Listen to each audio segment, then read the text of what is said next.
You guys, welcome back to another video, and today we're doing another tier list, and I know what you're thinking. I do way too many tier lists on this channel, and you are correct, but this is what gets views, so we're going to keep doing them. And today we're going to be ranking hunters on the enjoyability of their gameplay. Now, I should probably mention that I had to make this tier list. There wasn't really a hunter tier list on Tier Maker that I could find that just had all the up-to-date hunters, so if you want to make a hunter tier list or something, the link to this is in the description. Oh whoa. I've also tried to come up with criteria as usual for every single tier, so I don't kind of start tiering all over the place as I tend to do. So for S tier, basically it means that the hunter is fun to play against, they're not that weak when you're playing as them, and they don't feel unfair on either side. A tier, it's pretty fun to play against them for the most part, but they do kind of either suck, are really good and they feel unfair for the survivors, or there's just some like one or two annoying aspects about their gameplay. B tier is kind of the middle ground, obviously. It's kind of the meh, not super fun match, but I'm not angry after finishing it tier. C tier is like has some frustrating and annoying parts like of their gameplay. It isn't really enjoyable, but it's not like it's ruining your day. And then D tier, it's like zero fun to play against this hunter, not even that fun to play as this hunter. It literally just makes your day worse when you play against them, even if you win, because they're that annoying. And without further ado, let's actually start tiering things. So first off, we have the Hell Ember here.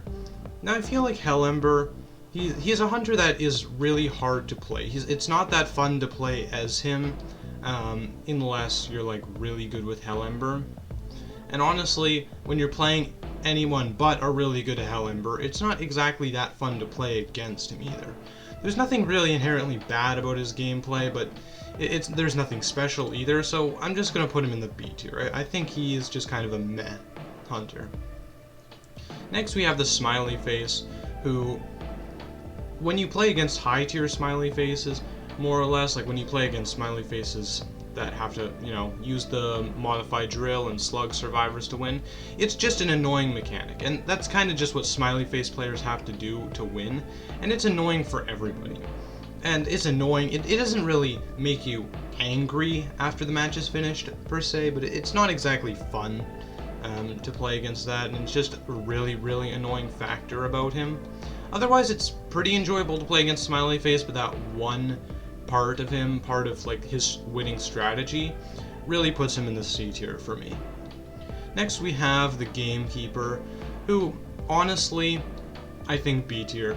It's kind of fun playing against Gamekeepers sometimes, but his hooks when they snap onto you at times can feel incredibly unfair. But on the other hand, it's really, you kind of just break line of sight, there's kiting strategies against him. It's kind of a meh hunter, not too much to say about it. Geisha, on the other hand, is another one of those hunters that can really kick your ass if it's a good Geisha, but if it's a mid Geisha or like a bad Geisha, it's not that much of an enjoyable match. But when you do play against good Geishas, like when you play against the best, I think it's A tier, because although there's some annoying parts about Geisha, like if she lands like a falling trick that is just ridiculous, or when she dashes like a really stupid distance, or when you're trying to anti-dash her and run into walls. For the most part, there's a lot of strategies you can use to kite Geisha, and it's a pretty enjoyable match with Geisha, I find. Next we have the Ripper, who is honestly making my day worse every single time I play against a Ripper. It's not that Ripper's very good, per se, but he's just frustrating to play against. The speed boost is annoying. The invisibility is also really annoying. The Foggy Blade is just irritating to even have to think about. It's not that hard to dodge, but it's just annoying that it exists. And even playing as Ripper, it's not fun to play as him either. Like, you're at the mercy of your cooldowns. Like, you want to hit a survivor that's like 2 feet in front of you, guess what? You're using your Foggy Blade. Like, you don't want to go invisible, guess what? Too bad, it's happening. Like that, his gameplay is awful on both ends. It's not as bad as someone say photographer, but it's awful on both ends. Next we have the Soul Weaver, and the Soul Weaver is just a meh hunter, you know. Her webs can be annoying, and if she hits like a double web shot, that might ruin your day, honestly, but that's pretty rare. And otherwise, Soul Weaver is a pretty enjoyable hunter to go up against. It's just that really big downside of the double web shot. It's just super annoying, and that's why I think she's just kind of in the middle. Nothing too amazing, nothing too bad, just meh. Next we have Photographer, and my comparison earlier probably spoiled how I feel about this guy, but oh my god, words cannot contain or cannot verbalize how much I despise this character. Like, I have made entire videos, top right, you can go watch it, about how much I hate this character so much, with a deep-seated passion. And, like, he is basically, he does what Ripper does. He is not really fun to play as because it's a fucking game of hide and seek, it's not Identity 5. He's not fun to play against for that same reason. You spend like 99% of the match healing. Like, there's almost no kiting that happens. There's relative to the amount of healing you do, there's no decoding that happens. New players absolutely suck against Photographer, so whenever you get him, bad randoms, like the scale of how bad they are, is like multiplied by 10. And he increases the amount of ping everybody in the match has by a lot because of the photo world. Every single aspect of this character is annoying. Like, NetEase, please rework Photographer. He needs it so badly. Next we have the Wu Chang. Now, Wu Chang is generally not that bad to play against. He's only really a nightmare when you have like a perfumer on your team or you have bad randoms, so probably about half the time. But the thing that I think makes Wu Chang kind of mid, and he's not very enjoyable to play against, is that first fucking umbrella is when he lands that. It's like, that ruins your day. It's another Soul Weaver situation. It's like, he's in general pretty fun to play against, but he's just got that one factor about them that if it happens, it just ruins your entire day. Like, it ruins your week. It will tilt you for the rest of your rank session. Like, it is so annoying when he lands that umbrella. Next we have the Feaster, and honestly, I think Feaster is one of the fairest hunters in the game. Like, everything Feaster can do, there's just like a very simple way of countering it. Like tentacles, you can go around the tentacles. He's coming towards you, just vault like windows. Like, the tentacles are quite easily counterable, but a good Feaster can still destroy you. Like, I would put Feaster in S tier, but I think Feaster is honestly a little bit on the weak side. Like, he's not really strong enough, and Feaster kind of struggles even sometimes to get the ties, just because there is so much easy countering that survivors can do to his tentacles. But he doesn't feel unfair in any way. Like, if he gets a really good tentacle on you, it's like, ah, god damn, that was a really good tentacle. Like, for instance, instead of like Gamekeeper, it's like he gets a really ridiculous hook on you, it's like, wow, that was so fucking stupid. Like, there's a difference there. But anyway, let's move on to the Axeboy, who, like, what I would put him in A. I would put him in A, but his full presence is so fucking annoying. This is exactly what this tier list is. Like, I would put him in A, but one aspect of this character is so fucking annoying. And it really is with Axeboy. It's the full presence where he slows you down every time you leave the corrupted area. It makes you want to punch your screen every single time it happens, especially when you're kiting. But otherwise, it's kind of another Feaster situation. You know, he has the fireballs going around you. When he hits a fireball, if you know how to dodge fireballs, when he hits one, it's like, damn, that was a good fireball. Like, he's never really getting bullshit fireballs. It does happen occasionally, but like, it's usually like, oh damn, that was a good fireball. And there's nothing really else about his gameplay. He just kind of tries to hit you with fireballs, maybe does a blink or two, but that's really it. It's just his full presence is so annoying. Alright, next we have the Mad Eyes. Now I think I'm going to put Mad Eyes in S tier. Now I know Mad Eyes is not exactly strong for pretty much every single player, but Like, that's because pretty much every single player doesn't really know how to play Mad Eyes at a good level. If you're a good Mad Eyes player, even though he does draw out the game, he feels like a pretty fair hunter. Like, you can see when he's on his monitors, you can use his monitors against him. Like, his chasing is not that strong. Honestly, I think he is a pretty fair and balanced guy when you play against, like, a good a good Mad Eyes. I actually switch up Mad Eyes and Hellember a lot. I don't know why I do that. I guess they're old, like, decrepit people with horrible shoes, but still. Mad Eyes just feels really, really, really balanced, honestly. If he was easier to use, I feel like it would be nicer, but going against a Mad Eyes that does know how to use the character is really fun.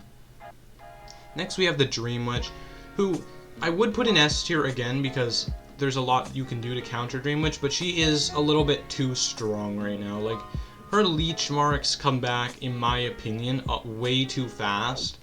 And unfortunately, there is a thing that every time her follower hits a survivor, it decreases her leech mark cooldown. That should really be removed, but here we are.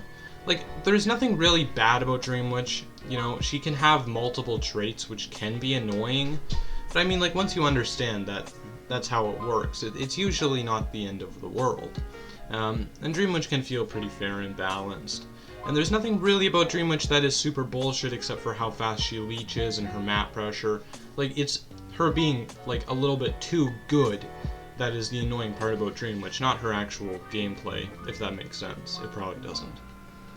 Next we have the evil Reptilian, who I'm also gonna put in A tier because, like, actually no, B tier, because sometimes he gets really ridiculous jumps on you and it's like, wow, that jump was stupid, and you're not saying, wow, that was a good jump, you're saying, oh, that jump was really dumb, because sometimes he just jumps in really stupid ways, and he's also a pretty weak hunter in general. It's not exactly very fun to play as our friend the evil Reptilian, and he's kind of just a pretty bad hunter, so that also makes it bad on the hunter side, not exactly fun on the survivor side, but not exactly horrible either, so just B tier. Next we have the Disciple, who I'm gonna put in the C tier. Honestly, like, I hate the Disciple's gameplay, but I don't want to put her in D tier with these two pieces of absolute.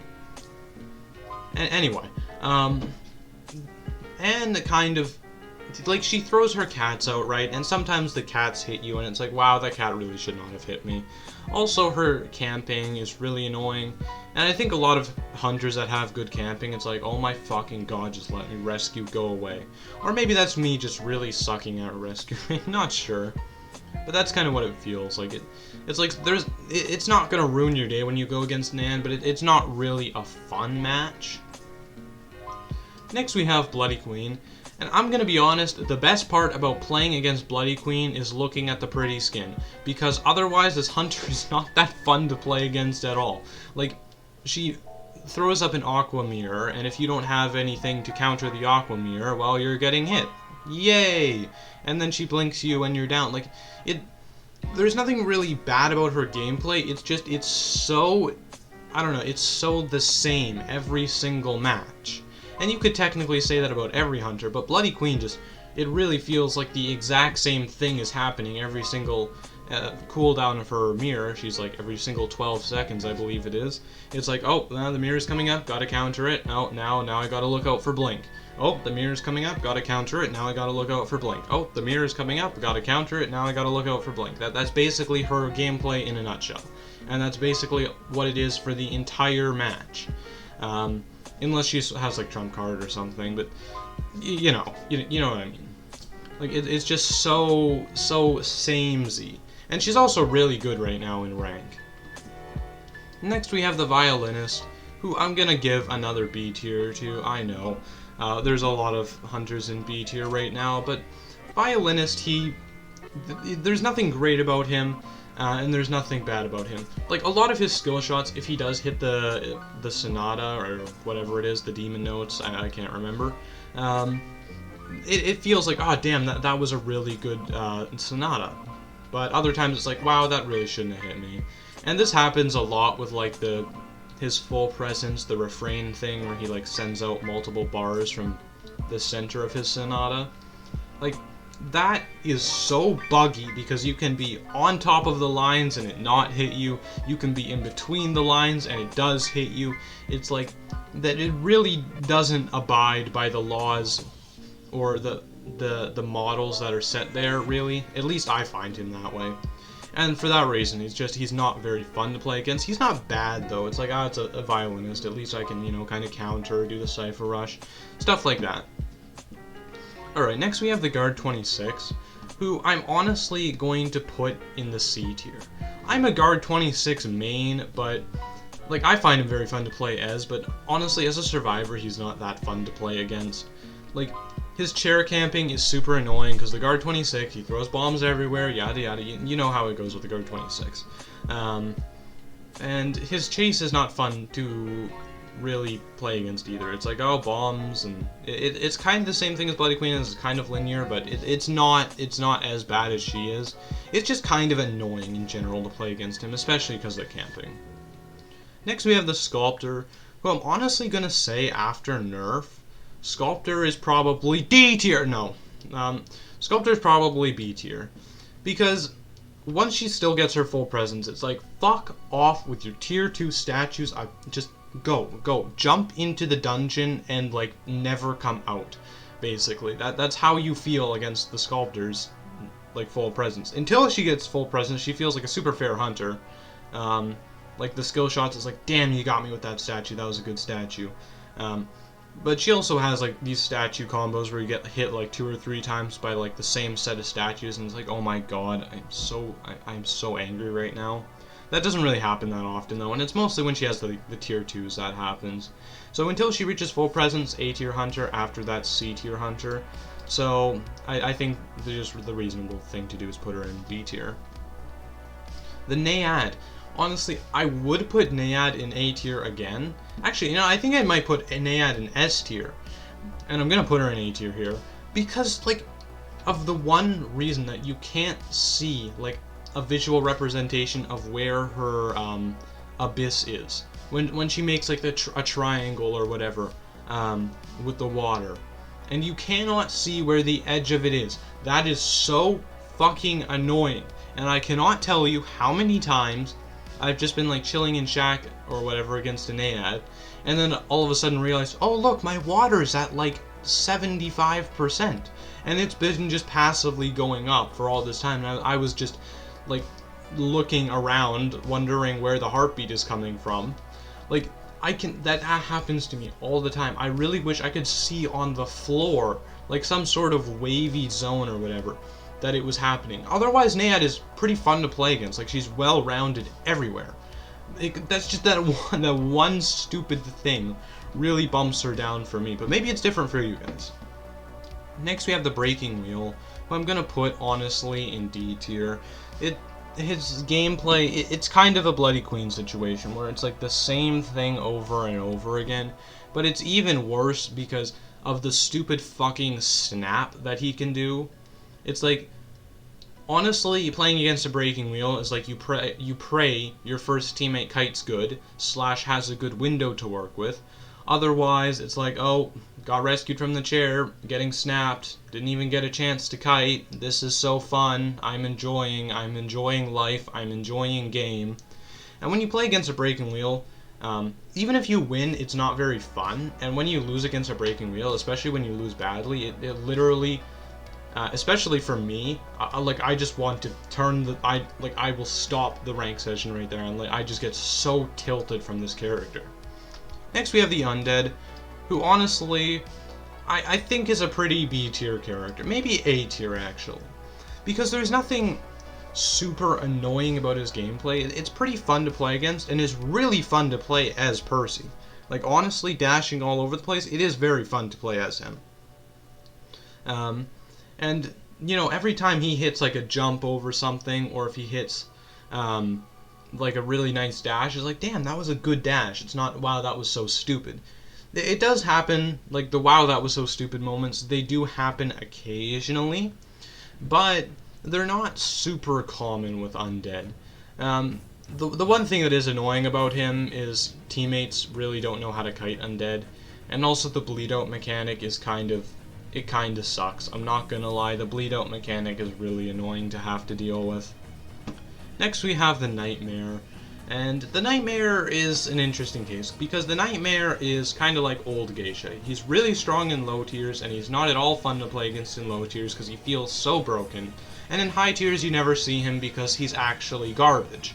So I'm gonna say he's probably like A tier in high tiers, because when you play against a good Nightmare that kicks your ass, like that actually somehow manages to win with his character, it's like, damn, that was a good player, and you're too impressed to be mad about it.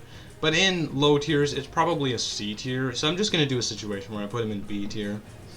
Okay, so lastly, we have the Clerk. Now, the Clerk is just... The Clerk, when it comes to her chase, it's not that bad. It's pretty fun, I'm not gonna lie. Like, the mind games you do at the pallets to try and, like, not throw them down so she can use it against you, it is pretty fun to play against Clerk in that sense. But when it gets annoying to play against Clerk, and why I'm putting her in the D tier, is because of her stupid fucking execute, like, closing off trait. And this happens on Cyphers too. It's dragging out the matches for, like, forever. It's so long when you have to play against a Clerk, because the only way she can get enough time to actually down people with her shitty ass chase is by making the Cyphers take forever.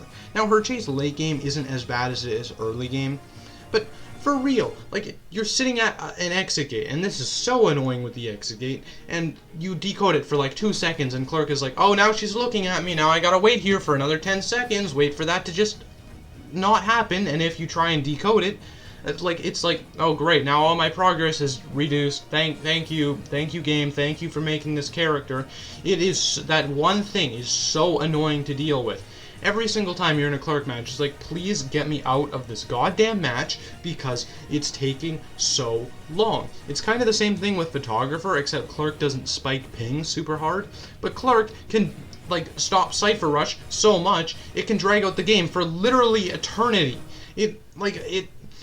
I don't even know how to verbalize how angry this can make me. Like, oh my god, it's the worst. But anyway, that's gonna do it for the gameplay tier list thing. I thought I'd have more S tiers, but the only S tier I really have is Mad Eyes, and this is a shaky S tier. Like, I contemplated A tier for this, but you know what? This is gonna look great in the thumbnail, so that's at least a good thing. But anyway, thanks for watching.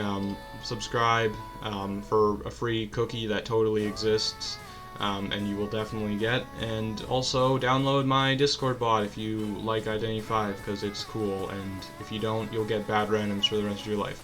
Anyway, peace.